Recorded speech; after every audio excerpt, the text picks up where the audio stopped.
Santos থেকে Real Madrid এর পরের স্টোরি সবার জানা। ইয়ংগেস্ট প্লেয়ার হিসেবে চ্যাম্পিয়ন্স লিগে হ্যাট্রিক, লা লিগা, কোপা ডেল রে, সুপার কোপা প্রত্যেকটা প্ল্যাটফর্মে টপ ক্লাস পারফরমেন্স করা রদ্রিগো, যাকে আমরা চ্যাম্পিয়ন্স লিগ স্পেশাল বলি, সেই রদ্রিগো রিয়াল মাদ্রিদ থেকে বিদায় নিতেছে। এটা এখন স্টোরি না, রিয়াল মাদ্রিদ রদ্রিগোকে ছাড়তে চাইতেছে, বাট রদ্রিগো কি চাইতেছে? রদ্রিগো চাইতেছে সে রিয়াল মাদ্রিদে স্টে করবে। হ্যাঁ, রদ্রিগো রিয়াল মাদ্রিদ ছাড়বে, এই সিজন না হোক আগামী সিজন। এই যে রদ্রিগো স্যাক্রিফাইস হবে, এটা আমরা এখন না, যখন কিলিয়ান এমবাপ্পে রিয়াল মাদ্রিদে সাইন করছে তখনই বুঝতে পারছি। তারপরেও এইখানে এক সিজন খেলে ফেলছে ভিনিসিয়াস জুনিয়র কিলিয়ান এমবাপ্পের সাথে। তবে যে রদ্রিগোকে আমরা জানি, যেই রদ্রিগোকে আমরা চিনি, যে রদ্রিগোর ম্যাচ দেখে আমরা অভ্যস্ত, ওই রদ্রিগোর 10 ভাগের 1 ভাগও আমরা গত সিজন পাই নাই। তখন আমাদের কোচ কার্লো অ্যানচেলত্তি ছিল। উনি কী করছে? উনি কিলিয়ান এমবাপ্পের সাথে, ভিনিসিয়াস জুনিয়রের সাথে রদ্রিগোকে ইউজ করাইছে। বাট এর রেজাল্ট আমরা কি পাইছি? এর রেজাল্ট আমরা 0 পাইছি। ভাই, এই রদ্রিগো লা লিগার 30 ম্যাচে মাত্র 6টা গোল করছে। তবে চ্যাম্পিয়ন্স লিগে রদ্রিগো বেস্ট। রদ্রিগো চ্যাম্পিয়ন্স লিগে 12 ম্যাচে 5 গোল করছে। আমি যদি আপনাদেরকে দেখাই 2024-25 সিজনে রদ্রিগো টোটাল 54 ম্যাচেস খেলছে, আর এই 54 ম্যাচে রদ্রিগো শুধুমাত্র 14 গোল আর 11 অ্যাসিস্ট করতে পারছে। এইসব দেখার পর আমার কি মনে হইতেছে জানেন? এই যে গত সিজন রিয়াল মাদ্রিদ খারাপ করছে, এই খারাপ করার পেছনেও রদ্রিগোর দোষ আছে। 2023-24 সিজনে কার্লো অ্যানচেলত্তির ফরমেশন ছিল 4-4-2, বাট কিলিয়ান এমবাপ্পে আসার পর এইখানে ফরমেশন চেঞ্জ হয়েছে। ফরমেশন 4-4-2 থেকে 4-3-3-এ শিফট হয়েছে। এখন আমার মনে হইতেছে কার্লো অ্যানচেলত্তি যদি তার ফরমেশন 4-4-2 রাখতো, রদ্রিগোকে বেঞ্চ করে কিলিয়ান এমবাপ্পে এবং ভিনিসিয়াস জুনিয়রকে একসাথে খেলাইতো, তাহলে রেজাল্ট আরও ভালো আসতো। রিয়াল মাদ্রিদের সিজন আরও ভালো কাটতো। রদ্রিগোর লাস্ট সিজনের পারফরমেন্স দেখার পর আমি অন্তত এটা বলতে পারতেছি না যে রদ্রিগো এই সিজনও রিয়াল মাদ্রিদে স্টে করুক। আপনারা অনেকে ট্রল করে বলেন না রদ্রিগো ওভাররেটেড। লাস্ট সিজনে রদ্রিগোর পারফরমেন্স দেখার পর আমারও এটা মনে হয়েছে। বাট এইখানে একটা প্রশ্ন আসে, রদ্রিগো একজন left winger, but Carlo Ancelotti তাকে রাইট উইঙ্গে খেলাইছে, রাইট উইঙ্গার হিসেবে খেলাইছে, যার কারণে তার কাছ থেকে পারফরমেন্স বের করতে পারে নাই। ভাই, আপনারা যদি এমন কথা বলেন তাহলে আপনারা ভুল।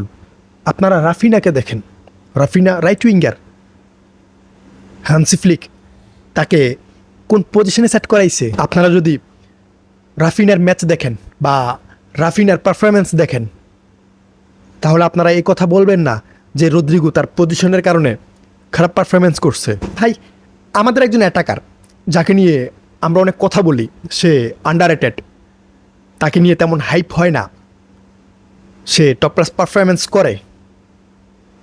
ভাই, ওই আন্ডাররেটেড প্লেয়ার গত সিজন লা লিগায় শুধুমাত্র 6টা গোল করছে। এখন আপনি বলেন, এমন প্লেয়ার আপনি টিমে রাখবেন? আমার টিমে আমি রাখবো না। এখন এইখানে আপনারা ভিনিসিয়াস জুনিয়রকে দেখান। ভিনিসিয়াস জুনিয়র 10 গুণ হয়ে ব্যাক করবে কথা দিছিল, বাট সে কেমন পারফরমেন্স করছে? ভাই, ভিনিসিয়াস জুনিয়র পারফরমেন্স করছে। ভিনিসিয়াস জুনিয়রের গত সিজন 41 গোল কন্ট্রিবিউশন ছিল, আর কিলিয়ান এমবাপ্পে একাই 44 গোল মারিয়ে দিছে। সো আপনার পরিকল্পনায় কে থাকবে? ভিনিসিয়াস জুনিয়র, এমবাপ্পে নাকি রদ্রিগো? তবে আমার যেটা মনে হয়, এইখানে রিয়াল মাদ্রিদের মিস্টেক আছে।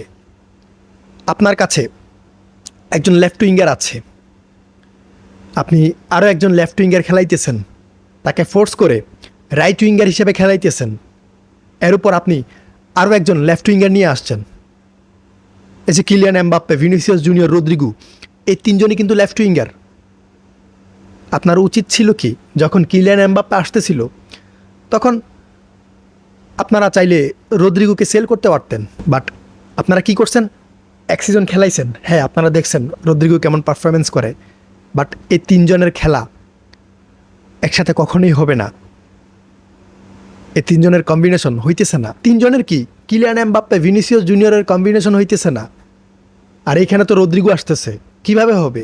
এখন এখানে আমি আরও একটা কথা বলি, এই যে আপনারা চিল্লাচিল্লি করেন রদ্রিগো ওভাররেটেড, রদ্রিগো কখনোই ওভাররেটেড না।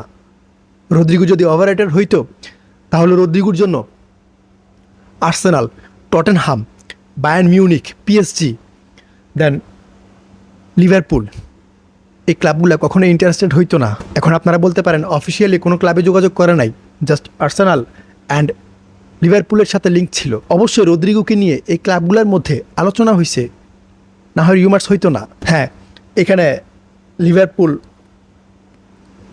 আসে নাই, আর্সেনাল আসে নাই, এরা অনেক ইন্টারেস্টেড ছিল। এরা আসে নাই কেন? রিয়াল মাদ্রিদের যে অ্যামাউন্ট, রিয়াল মাদ্রিদ যে অ্যামাউন্ট দাবি করতেছে 100 মিলিয়ন ইউরো, ওইটা ওদের কাছে বেশি হইতেছে। এর উপর এখানে রদ্রিগোর স্যালারি, রদ্রিগোকে Real Madrid 12 million plus per year দেয় মেবি। তবে এইখানে রদ্রিগো যে ক্লাবেই যাইতো, লিভারপুল বলেন, টটেনহাম বলেন, আর্সেনাল বলেন বা অন্য কোনো ক্লাব বলেন, রদ্রিগো টপ ক্লাস পারফরমেন্স করতে পারতো। ওইখানে গেলে সে তার ন্যাচারাল পজিশন পাইতো। হ্যাঁ, অ্যাডজাস্ট করতে একটু টাইম লাগবে। এর উপর প্রিমিয়ার লিগে কী পরিমাণ কম্পিটিশন ওইটা আপনারা সবাই জানেন। ওইখানে অ্যাডজাস্ট করতে একটু টাইম লাগতো। এই মুহূর্তে রদ্রিগোর উচিত এমন একটা ক্লাবে যাওয়া যেখানে গেলে সে মেন প্লেয়ার হিসেবে খেলতে পারবে, তাকে প্রাধান্য দিবে। বাট রিসেন্ট স্টোরি যেটা, ওইটা অনেক বেশি ইন্টারেস্টিং কেন? ম্যানচেস্টার সিটি, পেপ গার্দিওলা রদ্রিগোর জন্য ইন্টারেস্টেড, অ্যান্ড এটা অফিসিয়াল। এরা নাকি রিয়াল মাদ্রিদের সাথে যোগাযোগ করছে। তবে যদি এই সাইনিংটা হয়, এখানে একটা স্টোরি আছে। স্টোরি হইতেছে সেভিনহো, সে ম্যানচেস্টার সিটি ছাড়তে চাইতেছে, তার গেম টাইম প্রয়োজন, সো সে অন্য ক্লাবে যাবে। আর অন্য ক্লাব বলতে এখানে টটেনহামের সাথে একটা স্ট্রং রিউমার্স আছে। Tottenham maybe 60 to 70 million euro invest করতে রাজি আছে।